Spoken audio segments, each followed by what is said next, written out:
মিঠিল, কথাটা কে বলেছে সেটা ভাবতে হবে আমাদের। সব সময় না এত ইমোশনালি রিয়াক্ট করলে চলে না। যে বলেছে তার কতটা গুরুত্ব আছে আমাদের বাড়িতে সেটা একবার ভাব তুই। যথেষ্ট গুরুত্ব আছে বাবিল। ওর মা আমাদের কুটুম হতে যাচ্ছে। ছাড়া তো কুটুম কুটুম কুটুমের মতো থাকুক, আমাদের ব্যাপারে মাথা গোলাবার দরকার নেই গো। তুই বলে দিলি না কেন? যা বলার আমি তো বলেছি মা, তাতে প্রশ্ন কিছু থেমে থাকেনি। কি সে প্রশ্ন? আমি আর এই সমস্ত কথা নিয়ে কোনো রকম আলোচনা করতে চাই না। হ্যাঁ, সেটাই ভালো বৌদি ভাই। কিন্তু বুবলাই, এরকম একটা সম্পর্ক, এরকম একটা পরিবারে তোর বিয়ে হচ্ছে দেখে আমারও খারাপ লাগছে। মানে যাদের মধ্যে কোনো উদারতা নেই, রক্তের সম্পর্কের বাইরে যারা কিছুই বোঝে না, তার বর্ষা সেরকম না, তুমি দেখো পরে। আমি তোমাকে সাবধান করে দিলাম বুবলাই, তোমার বিয়ে আমি বন্ধ করতে পারবো না। তুমি যদি চাও তাহলে এই বিয়েটা নিশ্চয়ই হবে, কিন্তু ভবিষ্যতে যদি কোনো সমস্যা হয় তখন তুমি মনে রেখো বাবা, তোমার মা তোমাকে সাবধান করেছিল।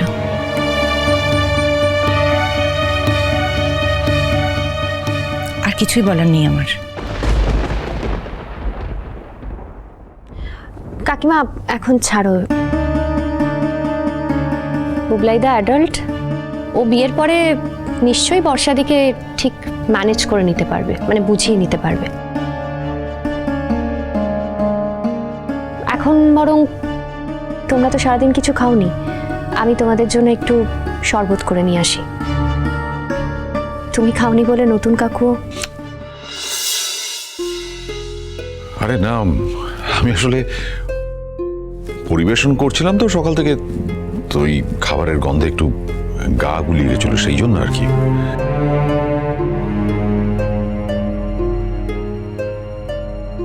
হ্যাঁ তাই তো বলছি আর কি, ওই কাকিমা তো জোর করে তোমাকে অন্যদিন খাওয়ায়, তুমিও আজকে জোর করনি, আর নতুন কাকুও সেই জন্য।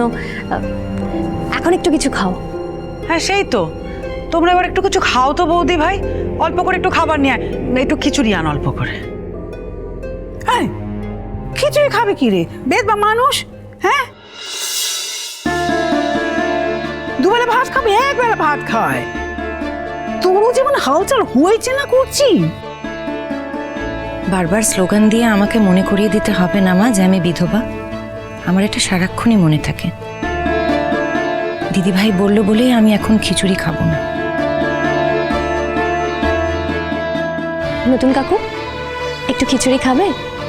ভালোবাসো তো তুমি। না মিটিল, তুমি শরবত করে নিয়ে এসো। এখন সন্ধ্যা হয়ে গেছে, এখন আর তুমি শরবতটাই বানিয়ে নিয়ে এসো। নিয়ে আসছি।